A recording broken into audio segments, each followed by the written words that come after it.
Can a fire burn so intensely that it erases 5 children from existence, leaving behind not a single tooth or bone fragment?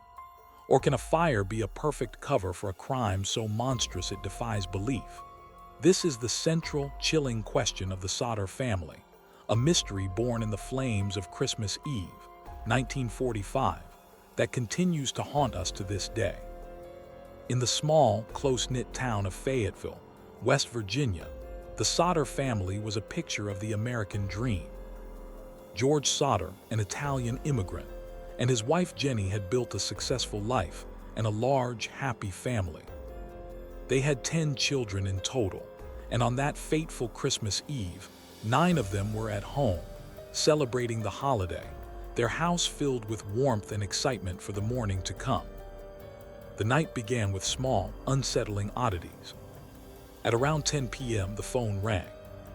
Jennie answered, but it was a woman she didn't know, asking for a name she didn't recognize, followed by the sound of laughter and clinking glasses in the background. Jennie dismissed it as a simple wrong number. Later, she noticed the lights were still on and the doors were unlocked, which was unusual as the older children were normally diligent about their chores before bed. Just after midnight, Jennie was jolted awake again, this time by a loud bang on the roof, followed by a rolling sound, like something heavy had been dropped and rolled off. An hour later, at 1 a.m., she woke up for the third and final time. The house was filled with smoke. George's office was on fire. A terrifying, unstoppable blaze was consuming their home with unnatural speed. Panic erupted. George, Jennie, and 4 of their children, 2 older boys, a 2-year-old and their eldest daughter who was carrying the toddler, managed to scramble out of the burning house and into the freezing night air. But as they gathered on the lawn, a horrifying realization dawned on them. 5 of their children, Morris, Martha, Louie, Jennie, and Betty, aged 5 to 14, were still trapped inside, their bedrooms located in the attic. George Sodder immediately sprang into action, his mind racing for a way to save his children. He ran to the side of the house to grab the heavy ladder he always kept propped there, a ladder that was tall enough to reach the attic windows. But in the first of many inexplicable events that night, the ladder was gone. It had vanished from its usual spot, nowhere to be seen in the frantic, smoke-filled darkness. Desperate, George tried to start his 2 coal trucks, hoping to drive one up to the house and climb on top of it to reach the windows. He turned the ignition on the first truck. Nothing happened. He tried the second. It too was dead. Both trucks, which had been working perfectly just the day before, were inexplicably inoperable. Every avenue of rescue was being systematically blocked by a cruel and unseen force. As the fire raged, Marion, the eldest daughter, ran to a neighbor's house to call the fire department. But when she picked up their phone, she discovered the line was dead. Another neighbor who saw the blaze also tried to call for help from a nearby tavern, but the operator wouldn't respond. It was as if the Sodder family had been deliberately and completely cut off from any outside help, isolated in their fiery nightmare. The Fayetteville Fire Department, headed by Chief F.J. Morris, was located only 2.5 miles away. Yet inexplicably, they did not arrive on the scene until 8 a.m. the next morning, a full 7 hours after the fire had started. By then, the Sodder family home had been reduced to nothing but a smoking, ash-filled basement. The official reason for the delay was that the chief couldn't drive the fire truck because he didn't know how. In the cold light of Christmas morning, what was left of the Sodder family stood staring at the smoldering ruins of their home, praying for a miracle they knew would not come. The fire chief, F.J. Morris, spent a mere 2 hours looking through the debris before declaring the grim news. They had found no remains of the 5 missing children.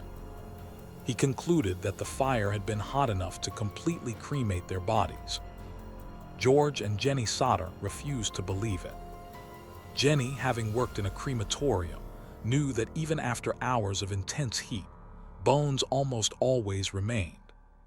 For a house fire, which burns at a much lower temperature, to completely destroy 5 skeletons without a trace seemed scientifically impossible. Their parental grief was now mixed with a deep, gnawing suspicion that the official story was a lie. The official cause of the fire was ruled as faulty wiring. This conclusion was reached despite George having recently had the house rewired and inspected, and the Christmas lights had been working without issue. The Sodders pointed this out, but their concerns were dismissed. The death certificates for the 5 children were issued just 5 days later, listing the cause of death as fire or suffocation. The case was officially closed. For the Sodders, however, it was just the beginning of a lifelong investigation. Unable to accept the official findings, George used a bulldozer to bring dirt to the site, intending to preserve it as a memorial garden for his lost children. He couldn't bear the thought of building over what he believed was their final resting place, even as doubts about their deaths began to consume him. The family's suspicions were bolstered by a series of strange recollections from the days and weeks leading up to the fire. A strange man had been seen watching the younger children as they returned from school. Another man had tried to sell the Sodders life insurance, and upon being rebuffed, had become angry and warned George that his house would go up in smoke because of his outspoken criticism of Benito Mussolini. George Sodder's anti-Mussolini views were well known in the local Italian-American community, and this threat introduced a sinister new theory. Was this an act of arson, a punishment carried out by the local mafia? The idea seemed outlandish, but it fit the pattern of strange events far better than the faulty wiring explanation. It suggested a coordinated attack, not a tragic accident. Their suspicions grew when a telephone repairman visited the property and confirmed that the phone line had not been burned through in the fire. It had been cleanly cut at the top of the pole, a deliberate act that must have occurred before the blaze started. This was concrete proof of sabotage, a clear indication that someone had wanted to ensure the Sodders could not call for help. Then came the sightings. A bus driver who passed through Fayetteville late on Christmas Eve told police he had seen people throwing balls of fire at the Sodder house. A woman who was staying at a hotel in Charleston, about 50 miles away, claimed she saw 4 of the 5 missing children in the company of 2 men and 2 women, all of whom were Italian-speaking. She said they arrived in a car around midnight. The woman at the hotel stated that the entire group had checked into a large room, and she had tried to speak to the children, but one of the men had become hostile and refused to let her near them. She reported the sighting to the police, but her testimony was seemingly ignored. For the Sodders, however, it was a vital clue that their children had been abducted from the fire, not killed in it. Convinced of a cover-up and frustrated with the lack of police action, George and Jennie hired a private investigator named C.C. Tinsley. Tinsley quickly uncovered more disturbing information. He learned that the insurance salesman who had threatened George was, in fact, a member of the coroner's jury that had deemed the fire an accident. It was a shocking conflict of interest. Tinsley also discovered that the fire chief, F.J. Morris, had found a small, soft rubber object in the ashes, which he later admitted to hiding in a metal box and burying in his yard. Morris claimed it was a napalm pineapple bomb or some other type of incendiary device, suggesting he knew the fire was arson from the beginning, yet had concealed the evidence and publicly ruled it an accident. The family's hopes soared and then were cruelly dashed again. A woman incensed. Louis wrote to them, claiming that the eldest missing girl, Martha, was being held in a convent there. George immediately drove to St. Louis, but the convent's mother superior denied any knowledge of Martha. The lead, like so many others, turned into a painful dead end. Despite the constant heartbreak and lack of progress, the Sodders refused to give up.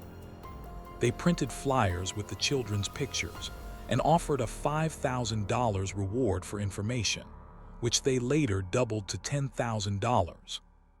They traveled to different states to investigate leads themselves, always returning home with nothing but more questions and deeper despair. Their search for answers became their life's purpose. In 1949, nearly 4 years after the fire, George Sodder persuaded a Washington, D.C. pathologist named Oscar Hunter to conduct a new excavation of the fire site. The dig uncovered several small, shard-like objects. Hunter examined them and confirmed they were human vertebrae.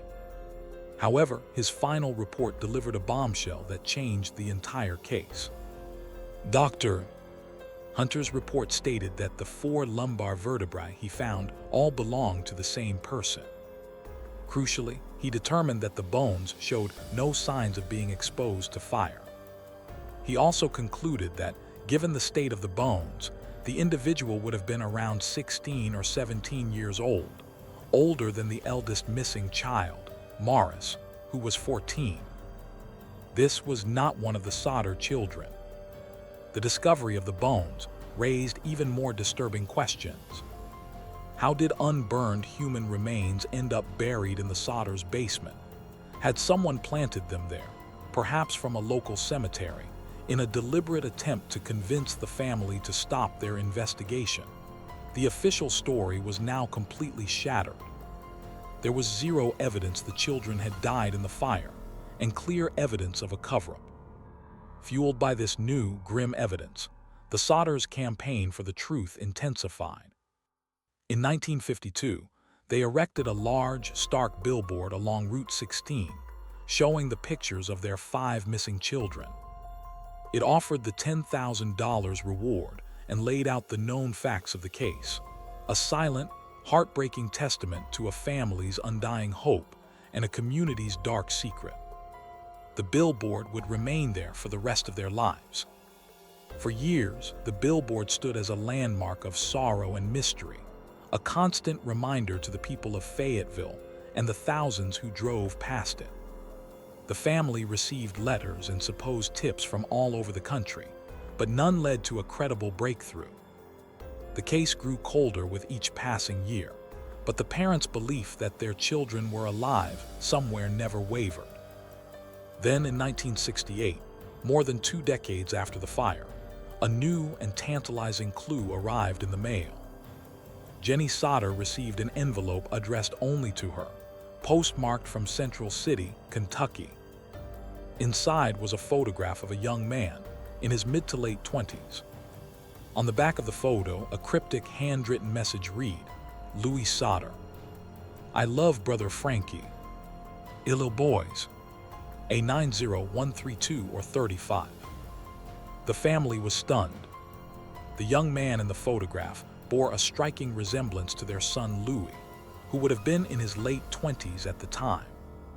He had the same dark, curly hair, dark eyes, and distinctive nose. The strange code on the back was indecipherable, but the mention of his brother Frankie seemed to be a personal detail only he would know. Hope, which had faded for so long, was suddenly and powerfully rekindled. The Sodders immediately hired another private detective to investigate the new lead and travel to Central City, Kentucky. However, after taking their money, the detective took the original photograph and was never heard from again. The family was heartbroken by the betrayal and the loss of their only new piece of evidence in over 20 years. They were back at square one, with only a copy of the photo and another dead end. George Sodder passed away in 1969, a year after receiving the photograph. He died without ever knowing what happened to his 5 children, but he never gave up the search. He went to his grave believing they had been kidnapped and were still alive. Jennie continued to live in their home, tending the memorial garden she had planted where their house once stood. For the rest of her life, Jennie Sodder wore black in mourning for her lost children. She never rebuilt the house, preferring the garden as a constant, public reminder of the mystery. After George's death, she and her surviving children continued to maintain the billboard, updating it and ensuring the faces of Morris, Martha, Louis, Jennie, and Betty would not be forgotten. Jennie Sodder passed away in 1989. After her death, the remaining Sodder children finally took the weathered and weary billboard down. They had continued the investigation for their parents, but had never uncovered any new information. The official case file remains open to this day, one of the oldest active missing persons cases in the United States. The theories surrounding the case remain as vivid and contested as ever. Was it an abduction by the Sicilian mafia as retaliation for George's anti-Mussolini views? Were the children taken by someone involved in an illegal adoption ring? Did they somehow survive the fire and simply get lost, too afraid or confused to return home? Every theory is plagued by inconsistencies. The strange behavior of the local officials, particularly the fire chief, has led many to believe there was a local conspiracy to cover up the crime of arson and kidnapping. Why would the chief hide evidence? Why was the official response so delayed and incompetent? These questions suggest that someone in the town knew more than they were willing to say, and that the secret was protected for decades. The fate of the 5 Sodder children remains one of America's most profound and heartbreaking mysteries. No definitive proof of their deaths has ever been found, but neither has any proof of their survival. They vanished into the smoke of that Christmas Eve fire, leaving behind a legacy of unanswered questions, a family shattered by uncertainty, and a chilling story that asks if it's possible for 5 children to simply disappear.